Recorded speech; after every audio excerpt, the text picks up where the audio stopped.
Oke, selamat malam teman-teman semua. Terima kasih sudah bergabung pada sesi keempat. Tapi sebenarnya ini faktanya sih sebenarnya bukan sesi keempat. Karena sesi ketiga kemarin kita hanya ngobrol santai pra final Piala Dunia kalau nggak salah ya. Pra final Piala Dunia gitu ya.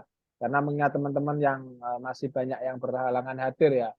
Tapi yang nanti juga akan disampaikan oleh baru review sedikit lah, karena mungkin 2 minggu, hampir 2 minggu lebih kita tidak membincang lagi buku Seven Habit ini, sehingga nanti perlu sedikit review dari pertemuan 1 dan pertemuan 2. Kira-kira 7 kebiasaan apa nama yang 7 kebiasaan manusia paling efektif ini seperti apa ya, dari awal muaranya, dari awal itu poin 1 sampai 7 itu nanti apakah kemudian ada kaitan dan seterusnya begitu.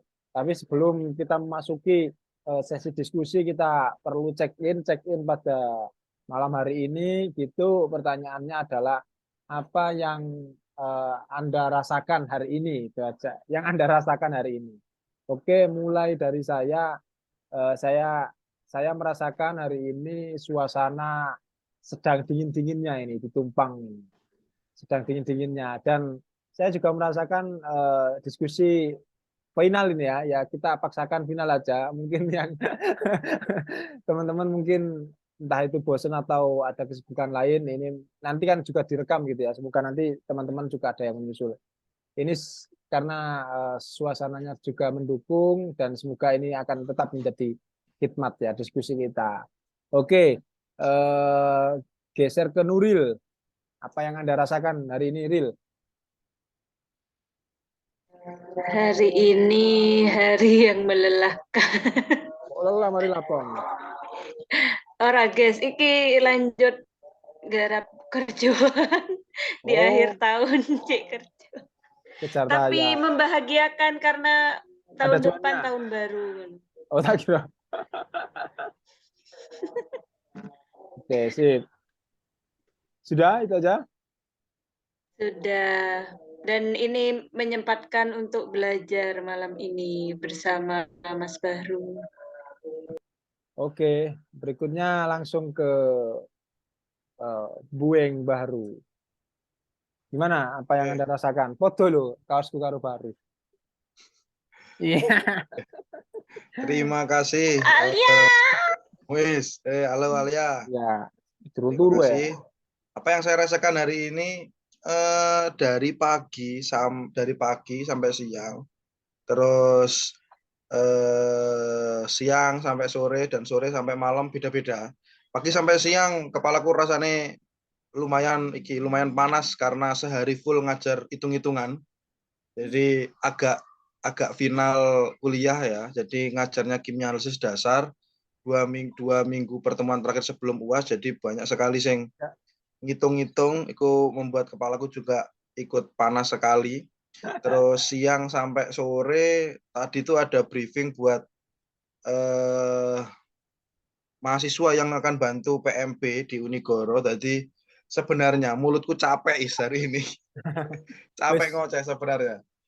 Jadi siang itu sampai sore mulutnya capek, terus habis itu sore ke malam ini pening lagi kepalanya karena juga perlu mempersiapkan acara esok, ada workshop persiapan program kreativitas mahasiswa di Unigoro. Gitu sih. PKM yo. Ya, PKM. Tapi Jadi menyiapkan. harusnya ketika awakmu wis ngobrol suwe mulai pagi sampai sore kan wis renggang banget ngono. Enak ketika buat ngomong gitu yo. Baru yo. Oke. Asli, Oke. misalnya malam ini nggak ada apa kita sharing-sharing soal Seven Habit ini, malam-malam cuma dia merenung mbak turan turu gelar-gelar menang tok kan. Nah, iya. Tapi nek menang tok gak ada anu, rematik yo kan, kram-kram. Oke, terima kasih Mas Baru sudah menyempatkan, bukan hanya menyempatkan ya, konsisten juga ya untuk mengawal diskusi Seven Habit kali ini gitu ya. Oke, sekilas nanti juga kami minta Mas Baru untuk mereview lah ya, mulai dari kebiasaan-kebiasaan pertama, dan juga saya itu tertarik dengan, tapi belum saya lihat itu podcastnya Gita Wirjawan ketika kemarin Billy itu menanyakan terkait ideologi dan sebagainya itu.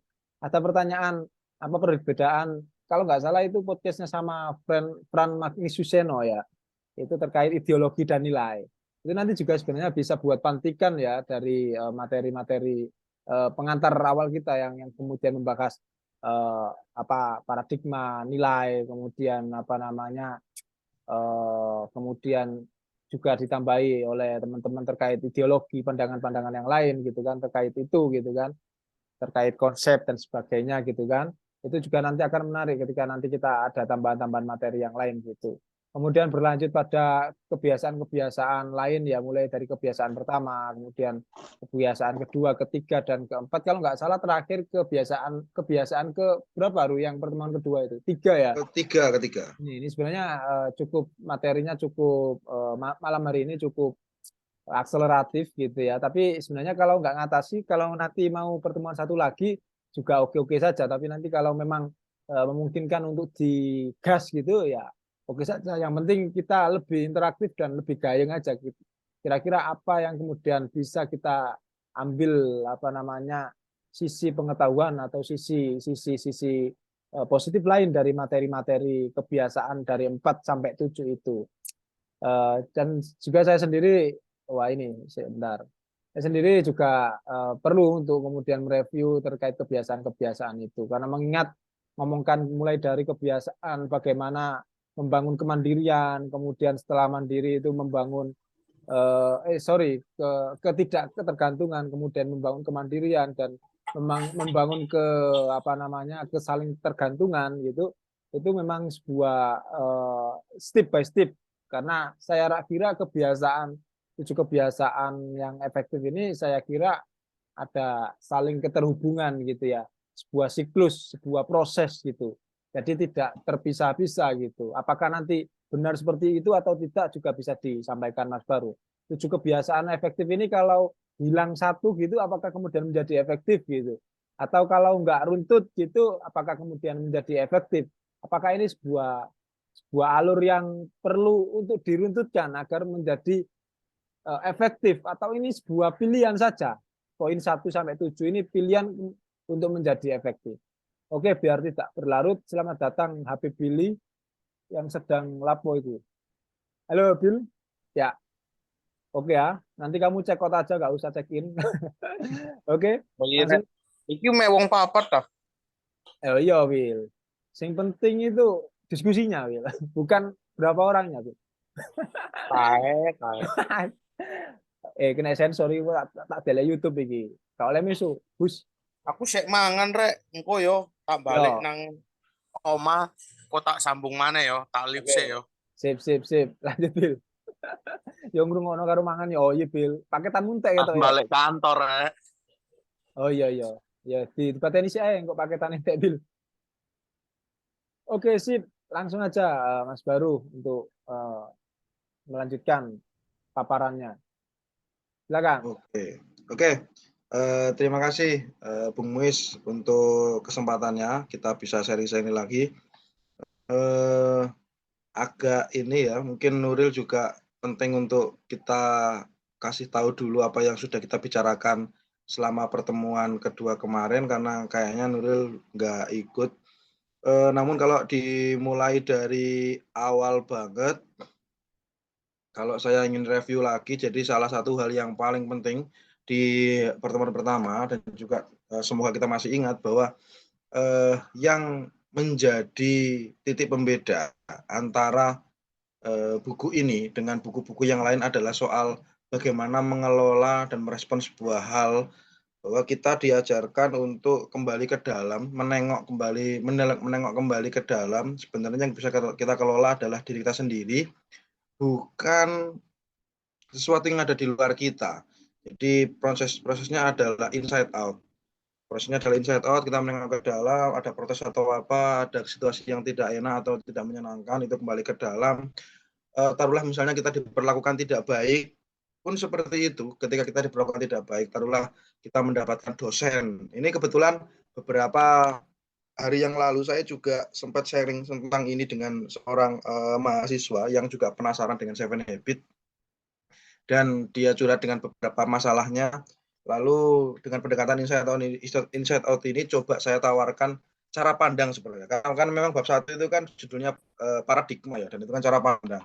Cara pandang baru yang mungkin dirasa bisa menjadi opsi dia dalam melihat sebuah masalah, karena bagaimana kita melihat masalah adalah masalah itu sendiri. Jadi kasusnya dia misalnya dia mendapatkan dosen yang kebetulan satu organisasi di luar, jadi ngerti lah ya kondisi komunikasinya dia. Ya di luar dia itu seniornya, tapi di dalam dia dosennya, dan dia diminta untuk mungkin dalam tanda kutip menuruti nafsunya si dosen. Jadi dikasih sebuah challenge, ya kayak senior dengan junior di sebuah organisasi yang biasanya kita tahu kondisinya bahwa kayak senior memberikan challenge ke juniornya untuk melakukan hal ini dan itu. Dan akhirnya si anak ini bingung bahwa ternyata challenge itu cukup beresiko untuk dia, termasuk keselamatannya dia sebenarnya. Jadi akhirnya dia menjadi kebingungan. Satu sisi dia tidak ingin bantah dengan seniornya, dan ya kita tahu bahwa hal seperti itu lumrah, bukan lumrah ya. Ya ada lah, jangan dikatakan lumrah. Ada bahwa junior takut dengan seniornya kalau misalnya membantah dan sebagainya, tapi di satu sisi dia juga khawatir dengan keselamatannya, karena kebetulan memang dia riset di meneliti sesuatu yang ilegal. Nah, ngerti dia itu. Misalnya meneliti sesuatu yang ilegal itu kan mesti jaminan keselamatannya itu akan tidak dapat begitu baik gitu loh. Jadi kita meneliti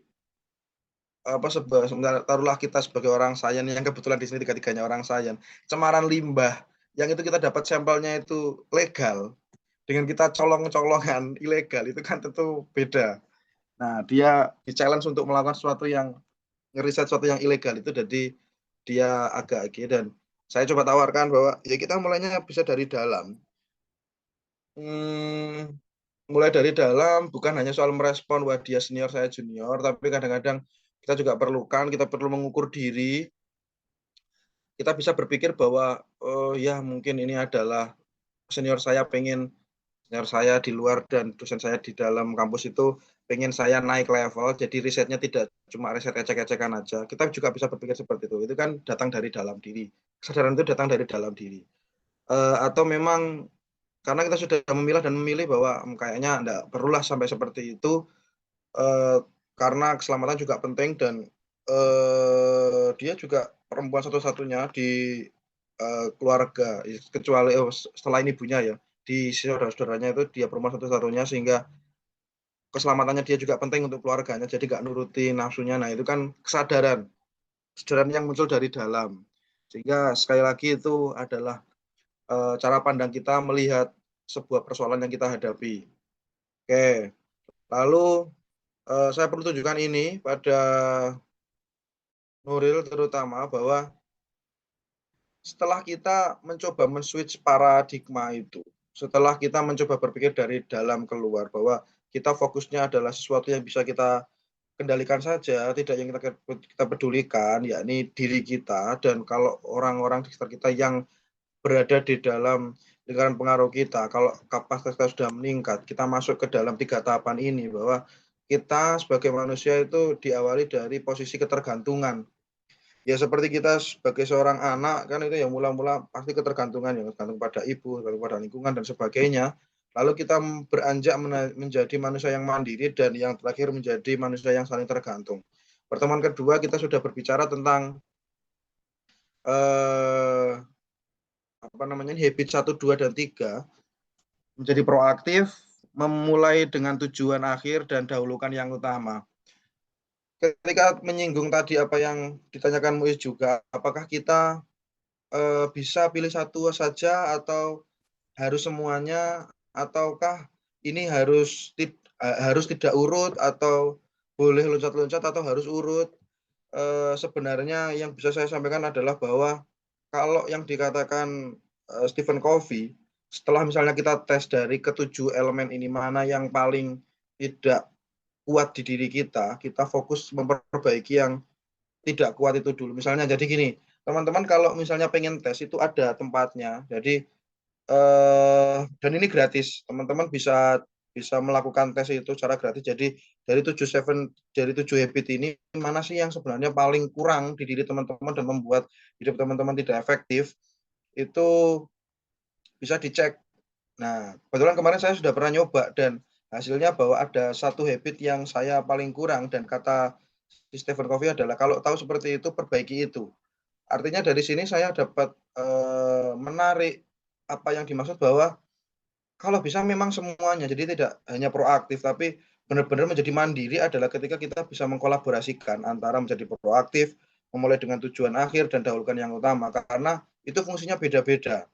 Mulai dari yang proaktif itu mengelola diri sendiri, mulai dengan tujuan akhir itu bersifat drive kita. Kita itu ingin hidup mengarah kemana, sementara dahulukan yang utama itu kan hubungan soal prioritas.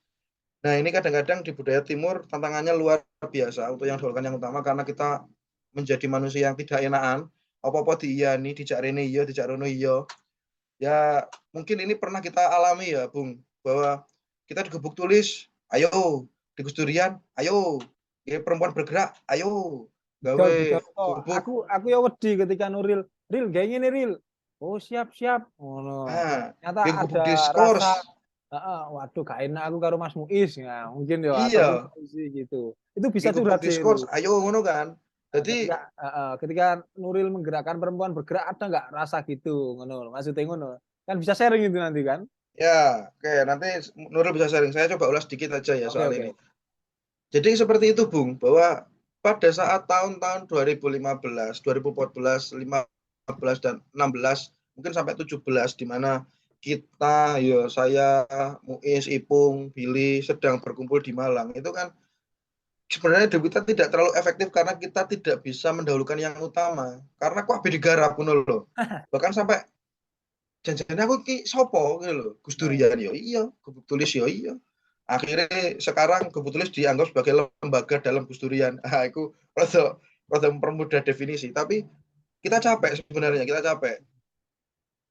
Mosok yo jagongan setiap minggu iya, tapi pikirannya muluk-muluk gawe diskusi filsafat, yo muluk-muluk dino minggu iki barang sing nglakoni kuwi tok pisan, baru mari ngono pindah jaket dadi Gus Durian. Acara Terus mana? main nok gereja, dolen nok batu, ono balisan nok batu, budal nok batu. Sesuk minggu, ayo nok ngone jalan ijen. Janjane apa sebenarnya gitu loh. Nah, kita perlu untuk menjadi orang yang ngerti prioritas memang. Jadi ya beruntung bahwa satu di antara yang lain organisasi komunitas yang tadi saya sebutkan adalah tidak saling tumpang tindih, tapi bayangkan kalau misalnya ini yang terjadi di mahasiswa ya, yang juga dulu terjadi ke saya, bahwa dulu waktu mahasiswa saya ikut himpunan, ikut apa namanya hima, yo ikut ekstra di PMII, yo ikut UKM, begitu kemana yo IKA Himki, dan akhirnya mana yang diprioritaskan gitu loh. Dulu idealis saya adalah bahwa semuanya prioritas, padahal nggak mungkin.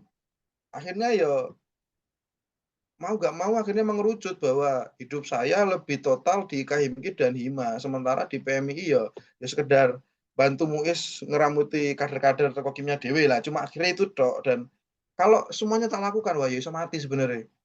Karena hari cuma 7 jam, ya sehari semalam cuma 24 jam, tapi nggarap 4 organisasi kayak gitu itu mesti nggak cukup waktunya lah. Jadi kita perlu ada prioritas. Jadi bukan terus bisa dipilih, wah saya proaktif aja, yang lain enggak. Ternyata enggak, bahwa kalau misalnya kita tahu bahwa oh kurang saya itu tidak bisa menentukan prioritas, ya itu yang kita latih. Bahwa ternyata dari hasil tes saya itu sudah proaktif. Ternyata mulai dari tujuan akhir saya itu sudah lumayan punya drive, punya prinsip yang ingin punya nilai yang ingin saya tuju, tapi saya nggak punya prioritas di KPKP digarap. Pokoknya kayak masa gerudukan. Nah, kritiknya Mas Pas kan seperti itu, masa gerudukan itu. Jadi kalau kurang lemahnya seperti itu, ya kita perbaiki itu. Tapi yang lain tetap kita harus punya juga. Nah, soal urutannya, sekarang soal urutannya, saya kira ini juga berurutan memang. Ada urutannya dan semuanya dilengkapi. Jadi memang mula-mula dari menjadi proaktif. Menjadi proaktif adalah paling mudah ya tidak reaktif. Artinya kita punya kehendak untuk memilih merespon seperti apa. Jadi tidak ditabok asal nabok, tapi ditabok kita berpikir, oh ya, ini apakah karena si ini begini atau karena begitu, jadi menjadi proaktif. Oke, saya tunjukkan aja lah ya. Gambar-gambar yang sekiranya bisa cukup membantu apa yang dimaksud dengan proaktif. Nah, ini. Jadi saya akan review sedikit tentang ya bedanya proaktif sama reaktif itu. Kalau reaktif dapat rangsangan direspon. Misalnya dapat konten meme bahwa orang puasa harus dihormati.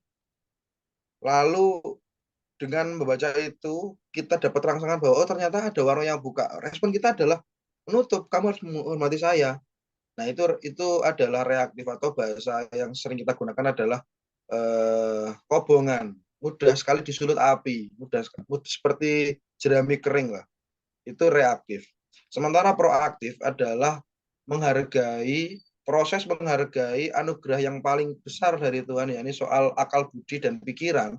Bahwa kita sebagai manusia yang membedakan kita dengan hewan-hewan yang lain adalah kita punya kemampuan untuk membedakan mana baik, mana buruk, mana yang penting, mana yang penting direspon terlebih dahulu atau mana yang nanti aja.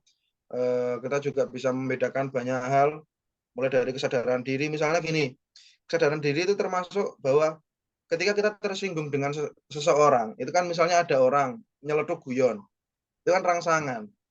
Kalau kita itu reaktif, misalnya, wah ternyata dia menyinggung saya akan langsung marah dengan dia. Itu responnya, jadi dia menyinggung saya marah dengan dia. Tapi kalau misalnya proaktif, itu ada proses mencerna informasi itu dulu, mengendapkan itu dulu, berpikir dulu bahwa, oh kok saya tersinggung ya, dia guyon seperti itu. Akhirnya saya bertanya, jangan-jangan memang dia itu yang menyinggung, dia itu yang keterlaluan, atau mood saya aja yang sedang tidak baik. Nah, itu kesadaran diri bahwa kok saya tersinggung ya? Ini jangan-jangan apakah dia itu memang jahat atau memang kok mood saya mungkin yang lagi bagus kok kayaknya biasanya nggak kayak gini deh. Nah, itu kesadaran diri. Jadi kita menengok kembali ke belakang sehingga baru merespon. Oh kayaknya memang saya sedang nggak baik nih, ya udahlah daripada saya aneh-aneh ya udah saya agak mundur dulu, tidak terlalu ikut campur sehingga jadi itu responnya tidak langsung marah-marah. Nah, itulah proaktif. Jadi kita punya kemampuan untuk menyadari diri, kita punya kemampuan untuk mengimajinasikan kondisi-kondisi itu, kita punya hati nurani, dan kita sebagai manusia punya kehendak bebas. Kita punya kehendak untuk memilih ingin cara merespon seperti apa. Itu adalah bagian dari proaktif. Itu habit pertama. Nah, kalau reaktif-proaktif ya seperti ini. Salah satu ciri proaktif adalah kita fokus ke lingkaran yang bisa kita kendalikan, bukan lingkaran pengaruh kita, bukan lingkaran kepedulian kita. Jadi kita mengendalikan diri kita. Kayak tadi, mungkin saya yang sedang baperan aja nih, mungkin saya yang kondisinya tidak baik. Itu kan mengendalikan diri kita sendiri tuh, bukan terus meminta dia agar tidak menyinggung saya. Nah, sementara dia yang menyinggung saya itu kan tidak bisa kita kendalikan. Nah, itu soal proaktif. Yang kedua adalah soal bikin with the end in mind. Itu kita berpikir kita ingin dikenang sebagai apa. Contoh paling mudah yang bisa kita temui adalah seperti Gus Dur yang sedari beliau masih hidup, beliau sudah menulis bahwa saya ingin nanti ketika meninggal, misal saya tertulis di sini terbaring seorang pejuang kemanusiaan. Itu adalah bikin with the end in mind banget, bahwa apapun yang dilakukan Gus Dur itu ya akan bermuara pada bahwa ini gerakan kemanusiaan, karena beliau juga sudah itu tadi bahwa nanti besok kalau saya meninggal silakan saya ingin ditulis nisan saya itu di sini berbaris seorang yang memperjuangkan kemanusiaan. Nah, kita punya tujuan itu, kita punya visi itu, kita punya gambaran akhir kita ingin dikenang sebagai apa. Nah, itu menjadi penting agar apa? Agar perilaku kita itu nanti searah, tidak asal ngerespon ya, tidak asal apa. Jadi punya rules benar.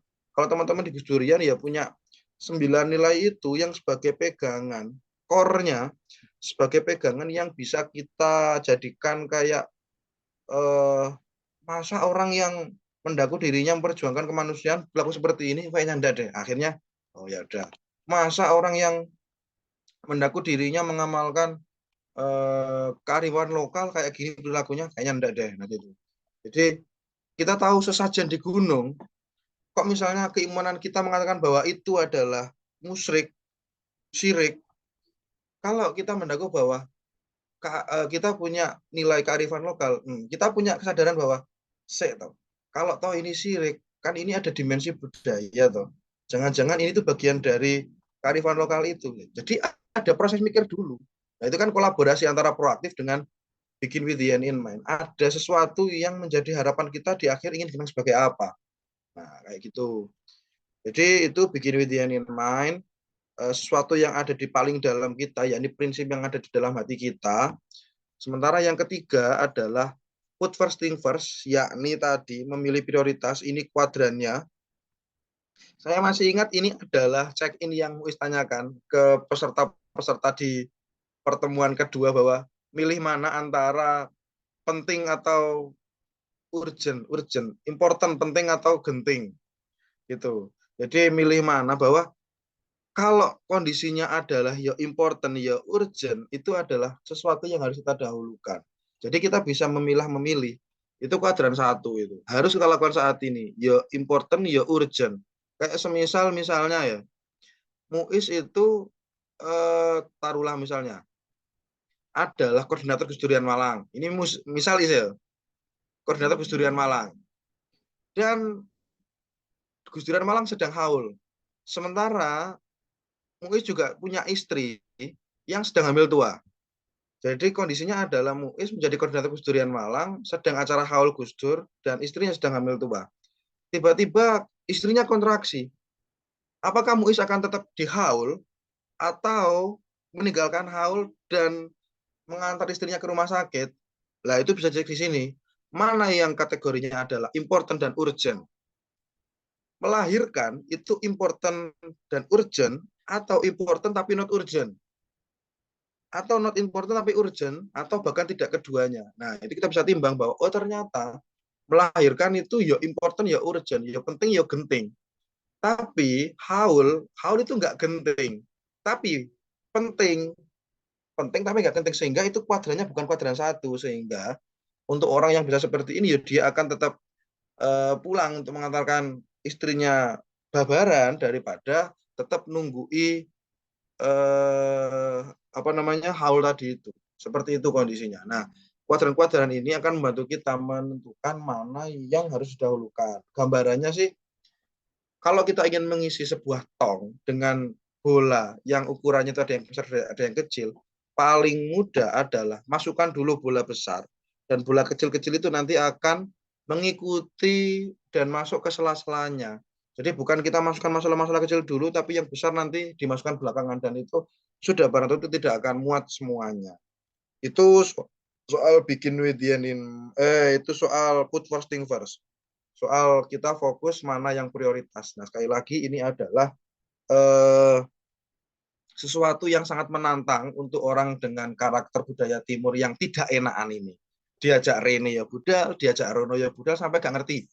Sementara kita itu, nah ini pesan langsung dari suaminya Mbak Alisa, bahwa sementara kita itu perlu membiasakan dan melatih untuk berkata tidak.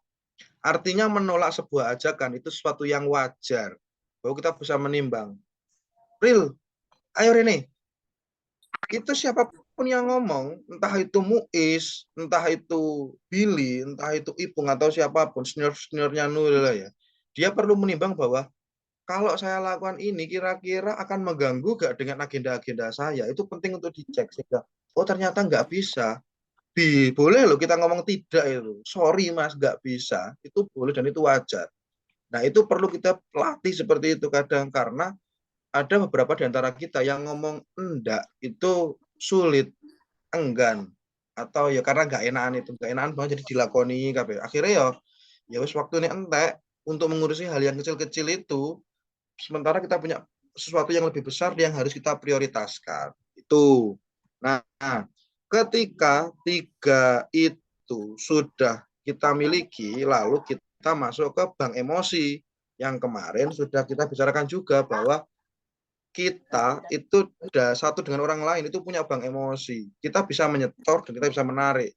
Misalnya saya memahami, itu adalah menabung emosi. Tapi saya ingin selalu dengar, tidak pernah ingin mendengar, itu adalah menarik. menarik tabungan emosi. Nah, hal-hal kayak gitu itu penting untuk kita perhatikan juga. Misalnya seperti ini, contoh-contoh tabungan emosi. Setiap ada yang tidak hadir, menunjukkan ekspektasi yang jelas, meminta maaf, memberi umpan balik secara baik, memaafkan. Nah, kayak gitu-gitu. Jadi kita memaafkan, kita memberikan umpan balik yang baik, kita kalau salah ya minta maaf, itu adalah bagian dari menabung emosi. Tapi kalau kita menarik, ya kita buat kesalahan dengan dia, misalnya sombong dan arogan di depan orang, memendam unek-unek, terus memberi umpan balik secara tidak baik. Nah, itu kan menarik simpati dan empati orang, dan itu sehingga itu sekaligus juga menarik tabungan emosi. Nah, dari ketiga itu kalau bisa kita lakukan, kita akan bergerak menjadi manusia yang semula ketergantungan menjadi manusia yang mandiri. Nah, mandiri, menjadi manusia yang mandiri itu. Nah, lalu selanjutnya hari ini kita akan sharing tentang bagaimana sih agar kita dari yang mandiri ini menjadi kesaling tergantungan. Jadi dari mandiri menjadi kesaling tergantungan. Dan yang perlu saya ulangi lagi bahwa tidak bisa kita berhubungan dengan seseorang, hubungan kita menjadi saling tergantung ketika salah satu di antara kita itu kondisinya adalah ketergantungan. Jadi kesaling tergantungan adalah kondisi di mana interaksi antara dua orang itu sudah dalam kondisi sama-sama mandiri. Nah, sehingga kita akan bergerak lebih mudah, lebih enak, lebih cepat. Oke, kita akan masuk ke jalan menuju kesaling tergantungan yang pertama atau di habit keempat ya. Ini kebiasaan keempat adalah think win-win solution atau berpikir menang-menang. Nah, berpikir menang-menang berarti selalu mengutamakan kerjasama dan sifat kooperatif dan menguntungkan kedua belah pihak. Jadi ini ada beberapa hal jenis interaksi, mulai dari win-win, ada win-lose, ada lose-win, artinya saya menang kamu kalah atau kamu menang saya kalah, atau lose-lose. Sebenarnya ada dua lagi, yakni saya win dan kamu tidak tahu apa, tidak tahu bentuknya apa, entah lose atau apa, saya nggak peduli. Dan ada saya lose dan saya nggak peduli, saya nggak tahu kamu kayak gimana. Itu dua yang lain. Nah, kita itu berharap agar posisinya ada di win-win ini. Bahwa saya menang, kamu menang, kita kooperatif. Nah, ini kayak gimana sih bentuknya? Bahwa kadang-kadang kalau di filsafat Jawa ya, kan ada istilahnya ngalah. Nah, ngalah itu kan bukan kalah, bahwa kita merelakan diri biar dia dulu yang merasakan. Misalnya gini, contoh yang dilakukan ketika pelatihan ini, entah di Jogja atau di Jakarta yang pernah saya ikuti adalah kita main ini loh, main kayak apa namanya ini, tebak-tebakan jempol, tebak-tebakan jempol. Bagaimana caranya agar kita itu sama-sama menang? Misalnya tugasnya gini, silakan mengumpulkan poin terbanyak, artinya menangkap jempol ini terbanyak. Kalau kita berpikir menang-menang, kalau kita kooperatif, kita ingat bahwa goalnya adalah kita menangkap paling banyak. Bukan saya banyak, kamu tidak. Jadi sekali-kali kita itu perlu ngalah agar ditebak sama orang lain. Tapi ini kan kudu kooperatif. Nah, itulah kenapa pentingnya dua orang ini perlu sama-sama sudah mandiri ya. Jadi ketika saya ngalah dulu, silakan tebak. Habis itu gantian, dia yang ngalah, saya tebak. Gantian terus. Orang yang ngerti konsep seperti ini bahwa kadang-kadang kita perlu ngalah, terus habis itu kita sekali waktu bisa menang. Nah, itu akan mengumpulkan poin paling banyak dan itu artinya mereka menang bareng. Bahwa tugasnya adalah mengumpulkan terbanyak, bukan terus saya banyak kamu tidak.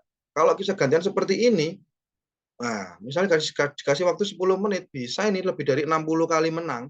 Hanya dengan konsep bahwa, oh iya, kita perlu ngalah dulu, gantian, itu bisa 60 kali. Tapi kalau pokok asal ini, wah, 1 menit paling dapat 4, yang lainnya kosong. Nah, perbandingan 4 dengan 60 yang gantian, nah itu kan lebih menarik yang gantian itu tadi. Bahwa kadang-kadang kita perlu ngalah untuk kemenangan di lain waktu. Tapi sekali lagi, bahwa bisa melakukan seperti ini, itu dua orang itu sadar dulu bahwa kita perlu gantian, kita perlu kooperatif. Nah, itu adalah gambaran dari berpikir menang-menang. Jadi saya menang, kamu menang, bukan saya menang, kamu kalah, atau kamu menang, saya kalah, apalagi saya menang, saya tidak peduli kamu akan gimana kondisinya. Menang-menang, mari mencari solusi yang menguntungkan kita semua. Nah, kayak gitu. Mari mencari solusi yang kita semua. Jangan-jangan ini kalau di kehidupan bernegara kita sudah sering dibicarakan ya, kayak misalnya kita mendahulukan kepentingan publik daripada kepentingan kelompok. Nah, kayak seperti itu. Yang perlu kita hadirkan adalah bahwa itu tidak hanya selesai di slogan, tapi itu beneran terjadi bahwa kita benar-benar mendahulukan kepentingan publik dibandingkan kepentingan kelompok, karena kepentingan publik itu dimensinya kita. Nah, kita itu saling tergantung itu. Jadi seperti itulah kurang lebih untuk yang berpikir menang-menang itu. Jadi dua orang yang saling sadar bahwa saya bisa menang dan kamu juga menang. Saya memikirkan juga bahwa kamu perlu menang. Orang yang lainnya juga memikirkan bahwa saya juga perlu menang. Sehingga bisa gantian. Sehingga kuncinya tadi adalah kooperatif. Oke. Habis ini kita sharing yang banyak aja. Jadi saya percepat ya. Karena ini kan produk nyapu sampai habit ke-7. Yang kedua adalah, nah ini yang sering jadi problematika kita ketika kita berhubungan pacaran atau suami istri, bahwa ini kenapa kok kita menjadi sulit untuk saling tergantung adalah kita itu kadang-kadang hanya minta untuk dipahami tapi belum memahami. Sementara habit kelima itu mengajari kita tentang bahwa pahami orang lain terlebih dahulu, baru mereka memahami Anda. Prinsip komunikasi empati. Jadi kita itu berusaha untuk memahami dia dulu, bukan terus saya ingin terus minta dipahami. Nah, inilah yang kadang-kadang menjadi pengganjal hubungan dua orang, bahwa harusnya kamu itu tahu toh bahwa saya telat itu kan karena saya kena macet. Harusnya kamu tahu toh bahwa saya itu belum mengumpulkan tugas itu juga karena saya itu tugasnya banyak, tidak hanya ini. Itu kan kata-kata saya ingin dipahami. Sementara habit kelima itu sekali lagi mengatakan bahwa kita memahami orang dulu. Yang ngomong itu ya harusnya bukan dia yang mendapatkan tugas, tapi misalnya gurunya. Nah, kalau ada siswa yang tidak mengerjakan tugas, ya guru itu memahami. Mungkin dia itu tugasnya banyak, mungkin dia itu membantu orang tuanya di sawah, kok tugasnya nggak dikerjakan ya. Lah itu memahami. Bukan guru malah bilang, wah saya nggak peduli, pokoknya kamu kumpulkan. Nah, seperti itu. Nah, kalau siswa, pahami dulu, memahami orang dulu bahwa ya mau nggak mau ini tugas, ya harus dikumpulkan. Ya karena ini tugas ya harus dikumpulkan. Jadi kalau nanti tidak dikumpulkan ya tentu guru saya tidak senang. Itu bukan terus minta pemakluman. Bukan minta pemakluman terus ya harusnya guru tahu dong bahwa sekolah itu pelajarannya banyak. Bukan gitu. Jadi ini adalah hal yang sering kali kita luput ketika berinteraksi intens dengan orang, bahwa kita itu mintanya dipahami, bukan memahami. Sehingga kunci yang paling penting dari habit kelima ini adalah mencoba mendengar, empati, merasakan berada di posisinya dia. Itu kan empati, bahwa empati adalah ketika ada seseorang yang sedih, kita itu merasakan bahwa kita itu memang bagian dari dia yang merasakan kesedihan itu. Memahami terlebih dahulu. Itu adalah habit kelima. Cobalah dengarkan, jangan selalu ingin dimengerti, berusahalah melihat dari sudut pandang dan pemahaman orang lain. Nah, itu empati. Sementara yang keenam adalah sinergi. Lakukan sinergi dengan orang lain, prinsip kerjasama kreatif. Selalu melakukan sinergi artinya menggabungkan kekuatan kita dengan kekuatan orang lain untuk berkarya, bukan untuk bersaing atau menjatuhkan. Nah, gambaran paling gampang sinergi ini soal band.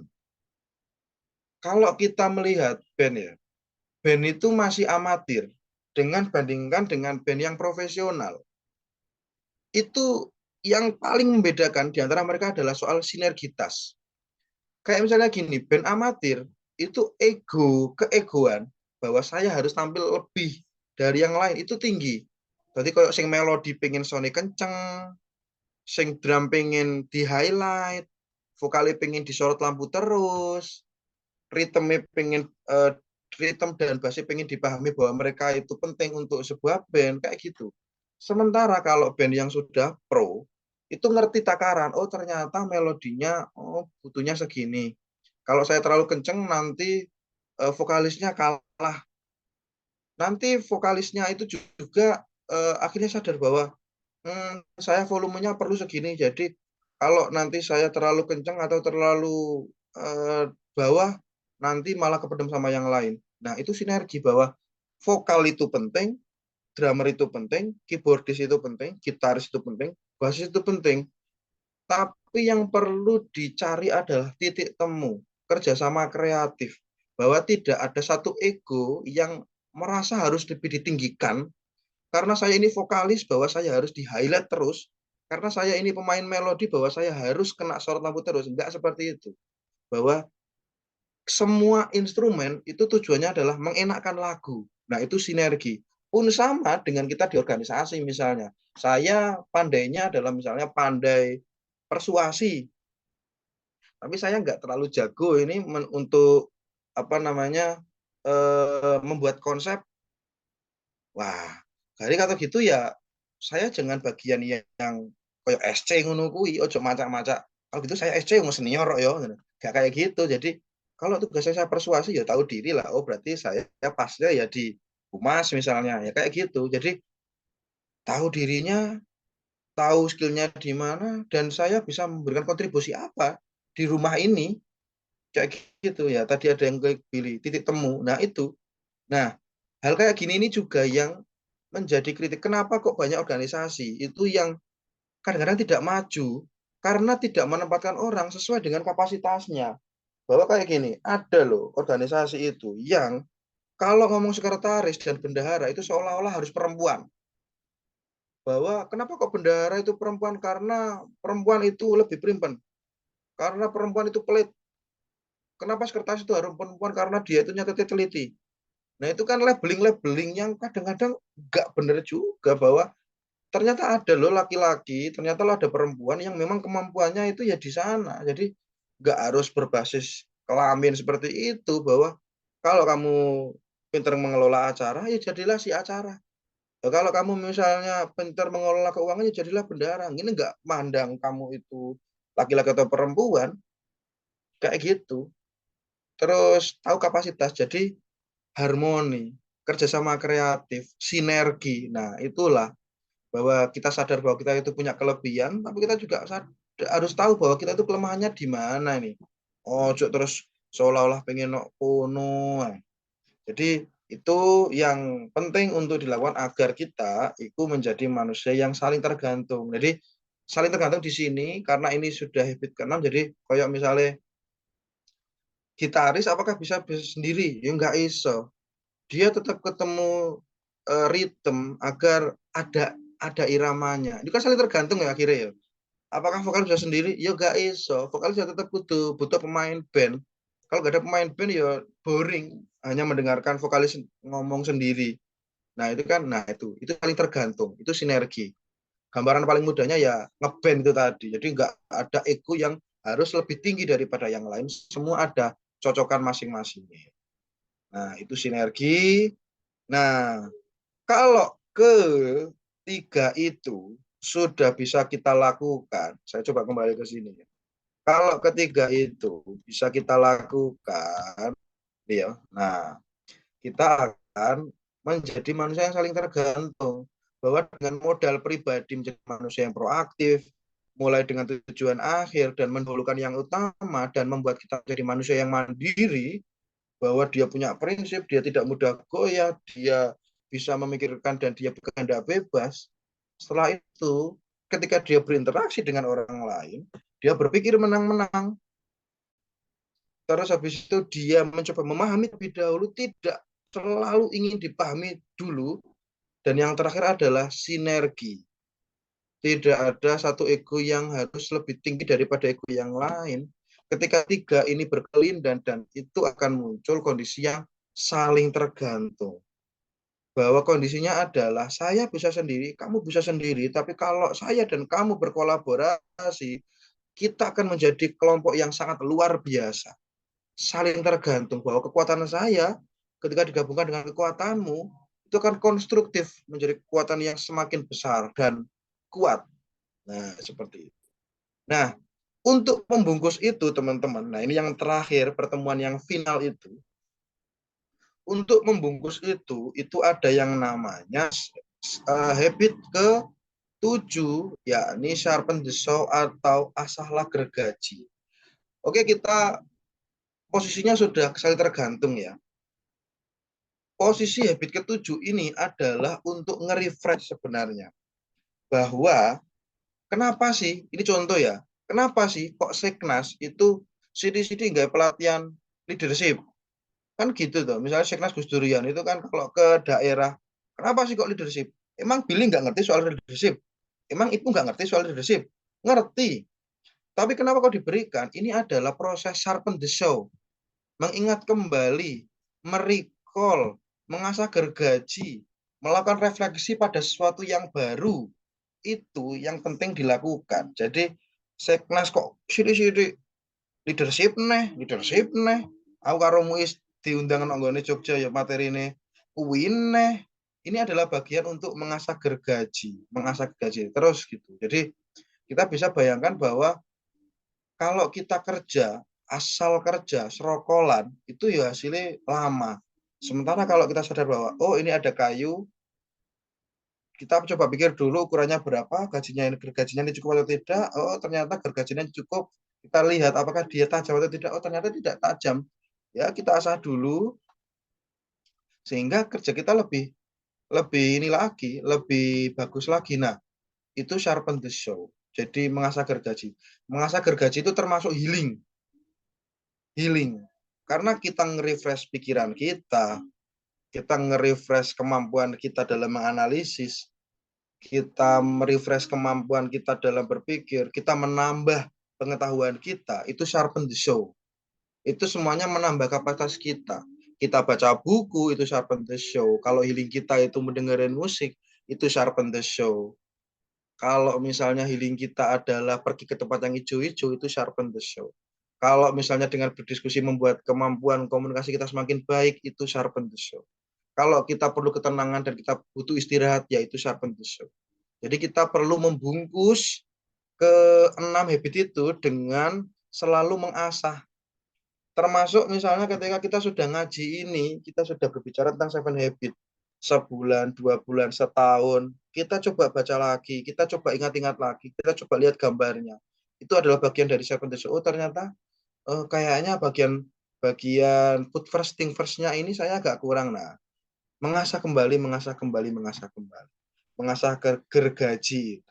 Senantiasa mengasah gergaji artinya selalu memelihara dan memperbaiki aset terbesar dalam diri kita, yakni diri kita sendiri. 4 aspek diri kita yang harus selalu diperbaiki. Pertama, fisik. Nah, saudara-saudaraku, para aktivis, yang kalau misalnya makannya kotor, jarang berolahraga, ingatlah bahwa mengendalikan fisik, mengolah fisik, itu bagian dari sharpen the saw. Jadi termasuk meditasi, itu termasuk bagian sharpen the saw. Meditasi itu kan ya, mengolah fisik kita, mengetahui, oh ternyata, oh ini ada yang sakit, oh ini hendak sadar bahwa pikiran kita itu di mana. Nah, itu sharpen the saw. Jadi olahraga, meditasi, dan melakukan gerakan-gerakan yang membuat tubuh kita tetap sehat, tidak begadang, tidak lupa minum air putih. Nah, itu mungkin agak remeh-remeh ya, tapi serius. Aku nggak tahu kenapa. Waktu saya ikut AKG itu ini menjadi penting sekali, dan Mbak Alisa itu agak gini. Kita itu punya penggerak Gus Durian itu keren-keren, Mas. Tapi banyak di antara mereka yang nggak peduli dengan kesehatannya. Nah, itu Mbak Alisa bilang seperti itu, artinya oh iya ya, bahwa janganlah begadang terus-menerus. Kalau minum kopi jangan lupa minum air putih. Nah, itu bagian dari memperbaiki fisik. Nah, itu penting untuk yang pertama. Yang kedua adalah sosial dan emosional, yang tadi soal healing itu, dan mental juga. Soal mental itu penting untuk selalu kita asah. Dan yang terakhir soal spirituality, bahwa ngaji,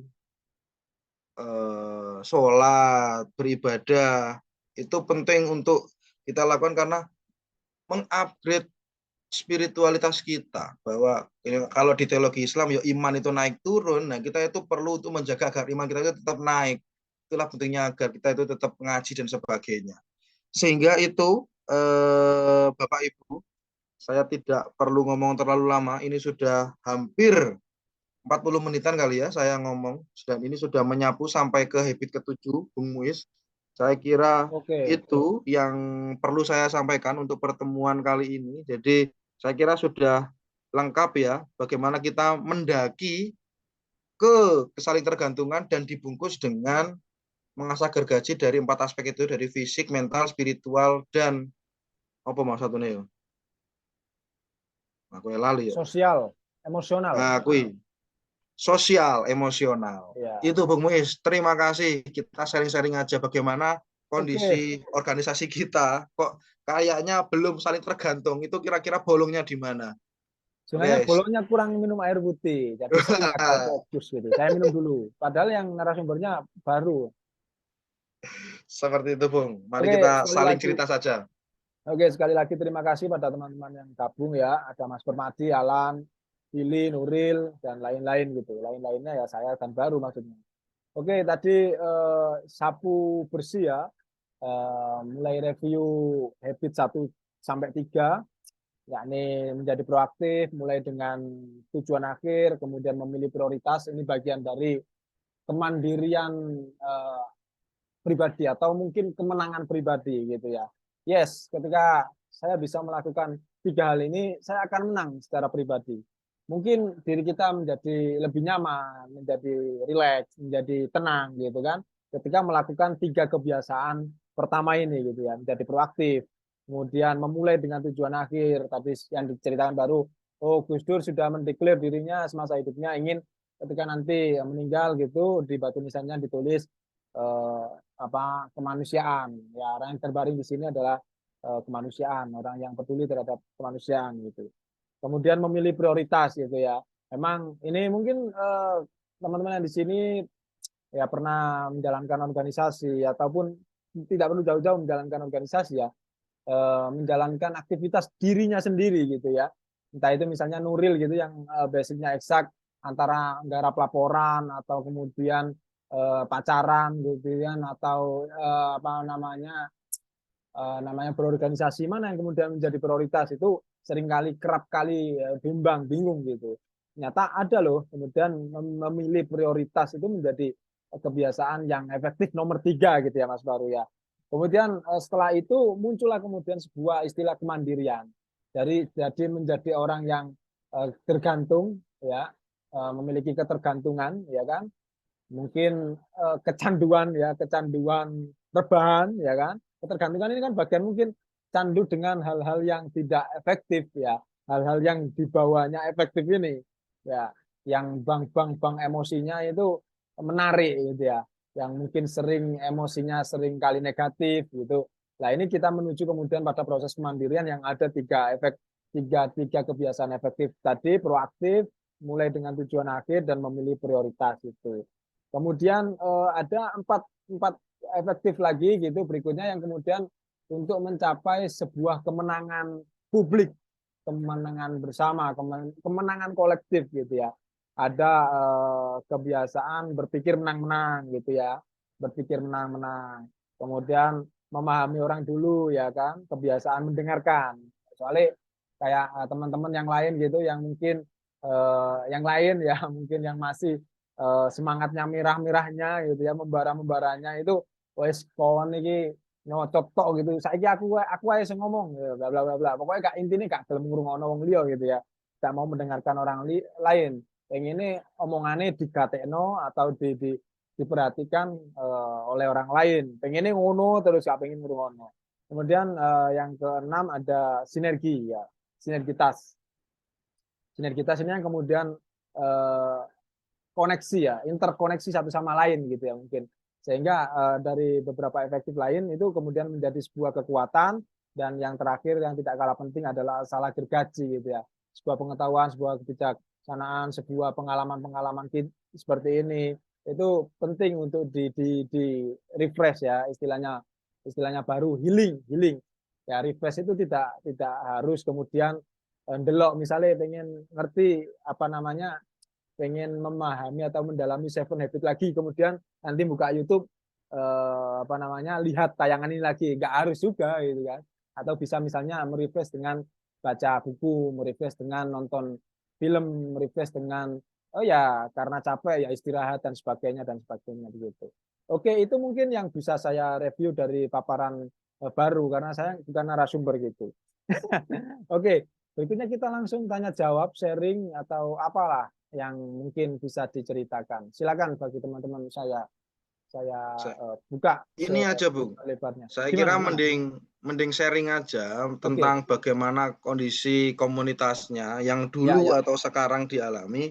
Kira-kira di poin mana ini yang menjadi titik paling lemah dan membuat kita sulit sekali menjadi saling tergantung.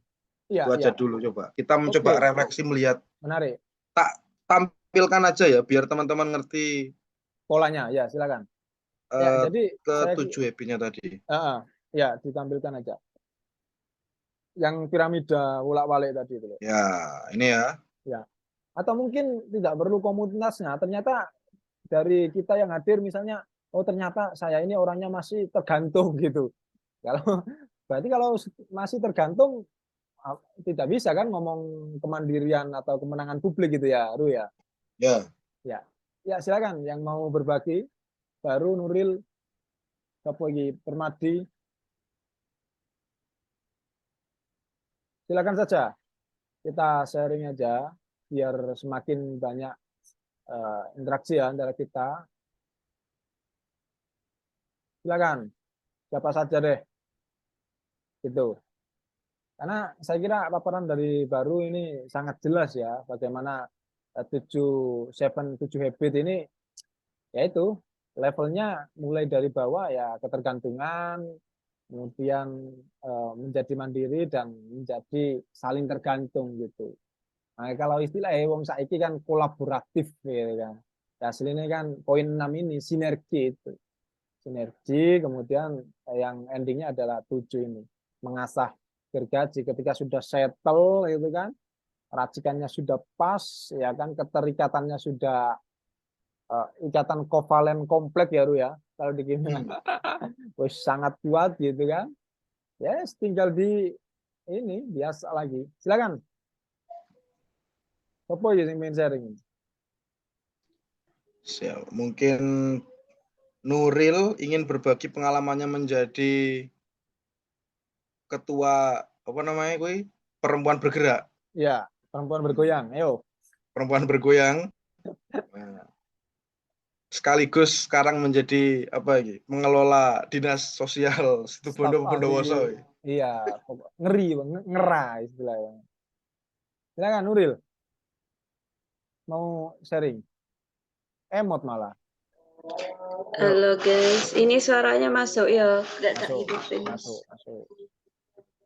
Sharing apa ya? Bingung. Apa ae wis. Kalau lihat Ini tadi sesi belak-belakan nih Ril. ini di record juga apa sih untuk Iya, pembelajaran. Iya.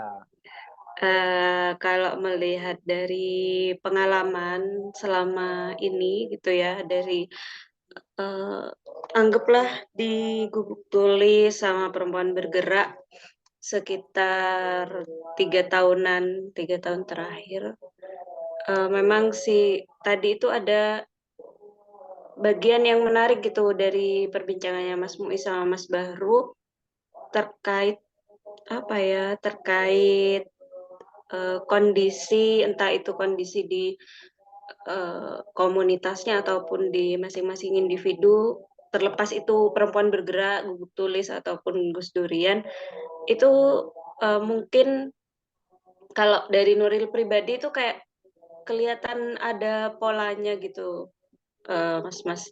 Jadi kalau sebelumnya mungkin kan kalau ada istilah mempertahankan itu lebih sulit dari mencapai, mungkin itu yang dialami ketika ada regenerasi. Saya lihatnya di Gubuk Tulis sama Perempuan Bergerak aja, tapi Nuril itu juga sempat ngeliat di komunitas yang ada di luar sana. Salah satu komunitas yang baru terbentuk juga, nggak disebut namanya ya.